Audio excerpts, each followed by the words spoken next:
Le premier défi, c'est celui de la ressource alimentaire mondiale, compte tenu du contexte de croissance démographique et de changement des modes alimentaires. C'est répondre aux besoins de la population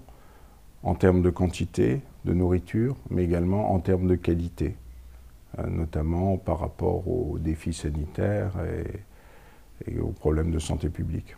Le deuxième défi, c'est celui de la raréfaction de la ressource, qu'il s'agisse des terres agricoles, mais également de l'eau,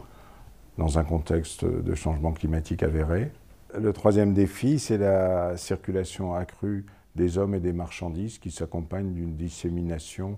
de nouvelles pestes et de nouveaux ravageurs. Oui, dans ce contexte, le premier enjeu, c'est de disposer de variétés de semences plus productives qui permettent de meilleurs rendements, puisqu'il s'agit de produire mieux, mais également de produire plus, puisque la FAO nous dit que d'ici 2050, il faudra que la production mondiale de céréales ait augmenté de 70%, ce qui constitue un véritable challenge. Le deuxième enjeu est de disposer de variétés et de semences qui soient moins consommatrices d'intrants, c'est-à-dire de pesticides, d'engrais de synthèse, et qui soient également plus résistantes à un ensemble de stress, des stress abiotiques comme la sécheresse ou le froid, mais également des stress biotiques, diverses maladies, les ravageurs. Le troisième enjeu pour les semenciers est de mettre à disposition des différents types d'agriculture des variétés adaptées aux besoins des agriculteurs, qu'il s'agisse de l'agriculture conventionnelle et naturellement de l'agriculture biologique. La communauté des semenciers est extrêmement diverse. Elle est composée d'industriels ou d'artisans semenciers qui produisent des semences à destination de leurs clients, mais elle est également composée d'agriculteurs ou de jardiniers qui produisent leurs propres semences pour leurs propres usages. Et donc nous formons une communauté extrêmement diverse, mais qui partage un ensemble de problématiques communes.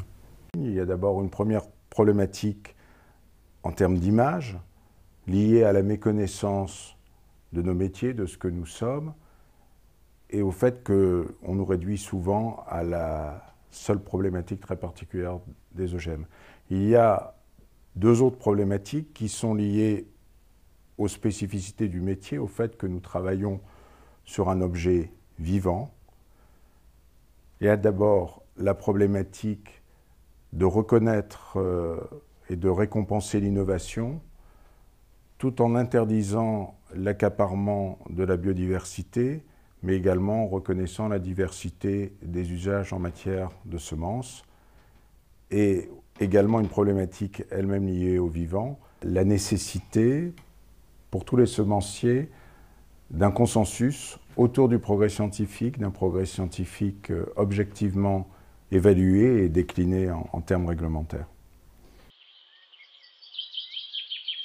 Ces problématiques doivent être traitées collectivement et elles le sont au sein de l'interprofession des semences et plants, le GNIS, qui a élaboré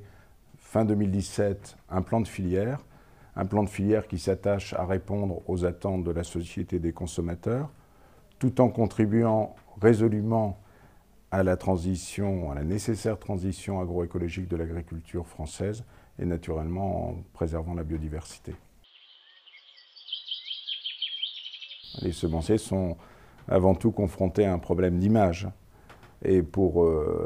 résoudre cette question, l'interprofession a décidé la mise en place en son sein d'un comité des enjeux sociétaux